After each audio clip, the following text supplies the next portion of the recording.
eee, teman akrab. Jadi kalau kita pegang HP misalnya, punya HP, terus saya pegang HP orang lain, itu kagok mau pakai, ini gimana sih gitu, ini enternya yang mana ya, spasinya yang mana. Beda sekali dengan anak-anak zaman sekarang yang pegang HP, betul tidak? HP manapun dia bisa operasikan gitu. Eh, Gadget apapun mereka cepat sekali menyesuaikan diri. Jadi secara teknologi mereka sangat tech savvy, sangat fleksibel, lebih cerdas, lebih pinter gitu dan lebih ngulik ya. Generasi berikutnya adalah generasi alpha. Mereka lahir 2010 dan sesudahnya. Sudah jelas mereka lahir dalam dunia yang baru gitu. Semua dikelilingi oleh teknologi informasi, segala macam sudah komputerisasi. Kita menganggap semua bisa di googling. Saya mau naik angkot kemana, cari di Google. Mau numis kangkung aja yang enak, cari di Google. Jawaban ulangan hari ini nyari di Google gitu. Tugas-tugas kuliah cari di Google. Tugas-tugas sekolah cari di Google. Semua serba Google minded. Itu anak-anak zaman sekarang. Jadi anak-anak yang lahir pasca 2010 itu sudah betul-betul mengandalkan Google. Jadi memang mereka berharap apa ya, penggunaannya itu sudah menjadi kebiasaan belajar gitu. Sudah bukan lagi sesuatu alternatif, tapi memang ya itu yang utama bagi mereka. Nah, ini yang perlu nanti kita siasati bersama sebagai orang tua, juga sebagai teman belajar mereka. Kuneng dia selamat datang. Itu apa? Bagaimana generasi ini menyerap informasi dan menjadikannya bagian hidup yang sangat utama. Sekarang anak-anak kalau misalnya diajak ke restoran gitu ya, atau ke tempat-tempat tertentu, yang mereka cari pertama adalah password wifi-nya apa. Gitu. Bahkan mereka tidak terlalu berminat, hai Eni, Alhamdulillah. Bahkan mereka kadang-kadang tidak terlalu minat, menunya boleh apa saja, asal wifi-nya kenceng gitu. Nanti yang materi yang tertinggal boleh diakses lewat rekaman ya. Terus juga sebelumnya saya minta maaf, ini di kebun sebelah rumah saya ini sedang memperbaiki sesuatu, jadi kadang-kadang ada suara maku-maku, tok-tok-tok, jadi ini ya, anggap saja back sound yang indah gitu. Iya, bahkan anak saya itu dia kalau misalnya mau ke dokter gitu ya, saya bawa ke rumah sakit untuk kontrol gitu, dia udah mulai bisa milih, Bu ke rumah sakit anu dong gitu, wifi-nya bagus katanya, aduh. Jadi bukan dokternya, bukan menunya, bukan hiburannya yang mereka cari, tapi wifi yang kenceng gitu. Dan itu teman-teman yang hadir di sini barangkali juga mengalaminya, bahwa bagi anak-anak zaman apa gadget ini, anak generasi Z dan generasi Alpha ini, buat mereka terhubung selalu dengan internet itu adalah hal yang sangat penting gitu. Jadi kayaknya puasa juga kayak sekarang lagi puasa ini santai aja, asal internet lancar gitu ya. Entah ini para ibunya begitu juga nggak?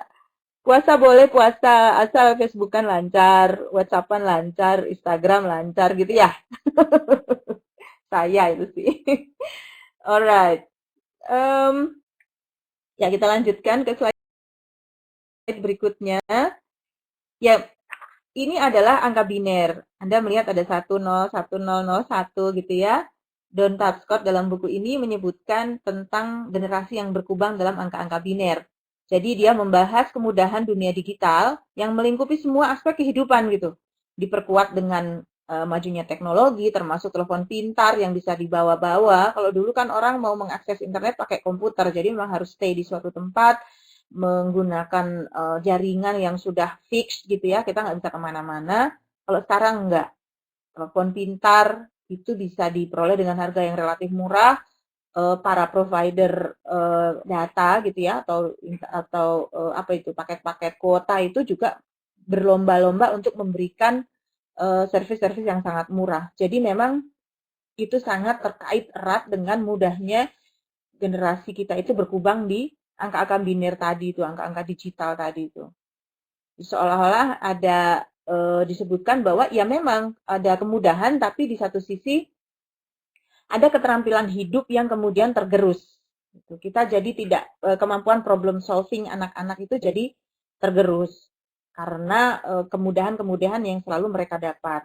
Ketika mereka misalnya sedang mengerjakan soal, ya alih-alih bertanya gitu ya, atau mencari sumber, atau buka-buka buku, atau menunggu gurunya datang misalnya, mereka langsung klik googling dan langsung dapat gitu. Jadi secara cepat iya, tapi cara proses memang ada hal-hal yang terlewati. Tuh. Masih terdengar jelas ya suaranya? Kita lanjut ke slide berikutnya bisa. Saya akan memaparkan isi buku ini secara singkat, nanti kita akan lebih banyak berdiskusi. Oke, sip ya. Berikutnya, kemudahan-kemudahan ini ya jelas ada dalam genggaman, ada dalam kekuasaan kita. Kemudian kita tinggal memilih sebenarnya kita mau apa gitu, memanfaatkan itu dan bagaimana menularkan itu nanti kepada anak-anak.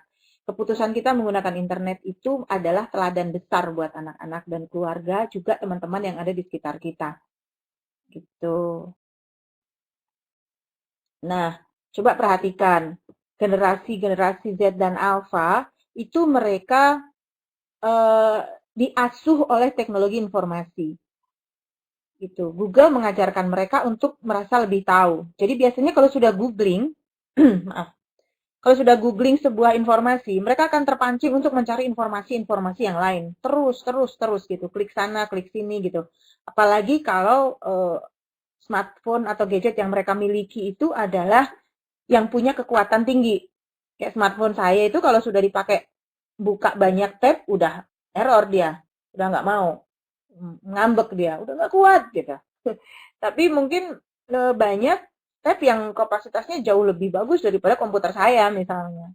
Jadi anak-anak ini rasa keingintahuannya dipermudah dengan hadirnya googling dan hadirnya gawai yang memadai. Ini juga nanti yang jadi pertimbangan bagi orang tua untuk mana nih mau dibelikan gadget yang mana nih, yang harga 6 jutaan atau yang 700 ribuan gitu. Itu juga nanti kita akan jadikan bahan pertimbangan bareng gitu untuk mengasuh anak-anak di era digital ini.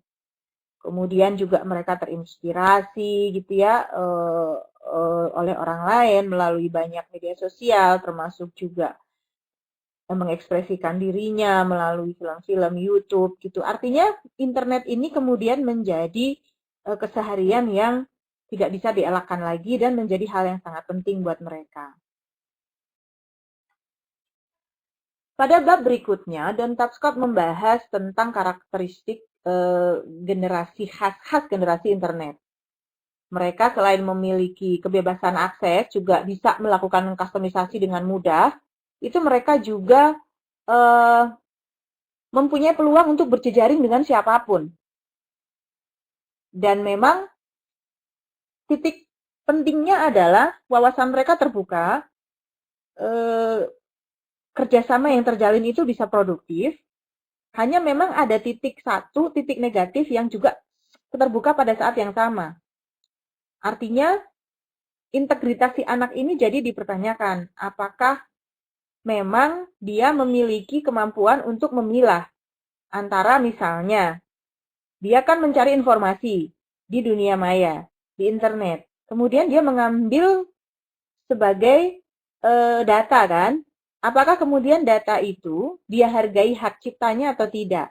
Itu salah satu titik kritis. Jadi anak-anak belajar untuk tidak menghargai hak cipta ketika dimudahkan dengan segala macam teknologi copy paste misalnya.